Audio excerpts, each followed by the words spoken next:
सोलापूर महानगरपालिकेची निवडणूक आता संपलेल्या आहेत. संपल्यानंतर कार्यकर्त्यांना उद्देशून आपण एक पत्र लिहिलं होतं. त्या पत्रावरती पालकमंत्री असं म्हणतात की 2 कदम पीछे नाही 50 कदम नीचे गिरे हैं आणि गिरे तुम्ही टांग ऊपर, अशा पद्धतीची टीका आपल्यावरती. खरं तर मी जास्त लक्ष ते जे बोलतात त्याच्याकडे देत नाही आणि ते पत्र जे मी लिहिलेलं ते मी माझ्या काँग्रेसच्या लोकांसाठी आणि कार्यकर्त्यांसाठी लिहिलेलं. आता त्यांनी ते कोणत्या अनुषंगाने वाचलं की ते मूळ काँग्रेसचेच होते म्हणून कदाचित त्यांनी ते पत्र वाचलं असावं आणि ते संधी साधू आहेत. ते तिथे BJPमध्ये गेले कारण का तिकडे जास्त आमिष BJPने दाखवला. पण ते मूळ मी काँग्रेसच्या माझ्या सगळ्या लोकांना कार्यकर्त्यांना जे उमेदवार लढले त्यांच्यासाठी ते पत्र होतं.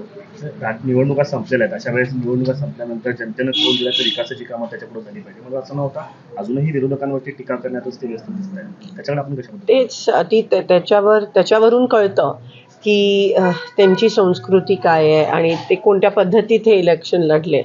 आणि मी एवढीच विनंती करते आणि मी वारंवार करते की सोलापूर हे प्रतिष्ठेचं शहर आहे. सोलापूरची एक सांस्कृतिक शहर आहे. त्याची पातळी हे बाहेरच्या लोकांनी येऊन कमी करण्याचा त्यांना काही अधिकार नाही आहे. आणि त्यांच्याबद्दल मागे जे काही झालेलं ते उघड आहे म्हणून त्याबद्दल मी काय जास्त सुभाष देशमुख असं म्हणाले की काही लोकांना यश ते बोलले की यश पचवता येत नाही. तुम्हालाही तसंच वाटतं यश पचवता येत नाही?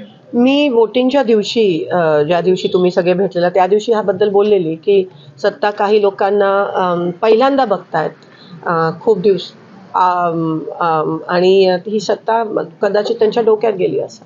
स्थानिक भाजपच्या लोकांनी अशा पद्धतीनं बोलणं ते तुम्ही त्यांना विचारा. पण एकंदरीत हे सगळ्यांनाच दिसतंय काय चाललंय. काही आगामी जिल्हा परिषदेची निवडणूक आहे. काँग्रेस कशा प्रकारे तयारी करत आहे? आघाडी होणार की सोबत? बऱ्याच ठिकाणी आघाडी जिथे होऊ शकते तिथे आम्ही करत आहोत.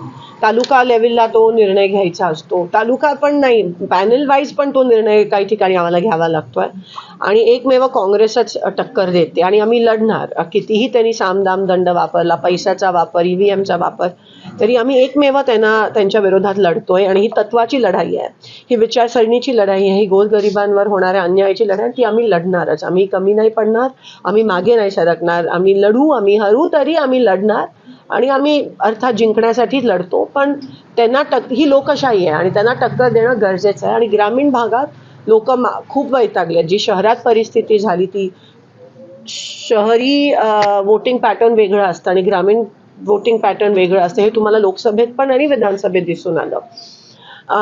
शेतकऱ्यांमध्ये एकंदरीत खूप मोठा रोष. अतिवृष्टीचे अजून पैसे मिळाले नाही आहे. ज्या ठिकाणी पडझड झाली आहे ते पैसे अजून मिळाले नाही आहेत.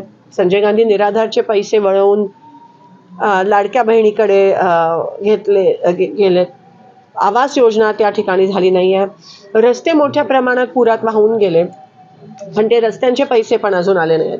तर खूप रोष आहे आणि सर्वसामान्य शेतकऱ्यांना न्याय देण्याची ही लढाई आहे आणि ती आम्ही लढणार. माळशिरस असेल, पंढरपूर असेल, माढा असेल या भागामध्ये मोहिते पाटलांचं वर्चस्व आहे. तर दोन्ही राष्ट्रवादी एकत्र येत आहेत. त्या राष्ट्रवादी सोबत काय बोलणी झाली नाही? ठिकठिकाणी आता वेगवेगळं संतुलन आहे आणि त्या पद्धतीत अजून चालू आहे. ओके.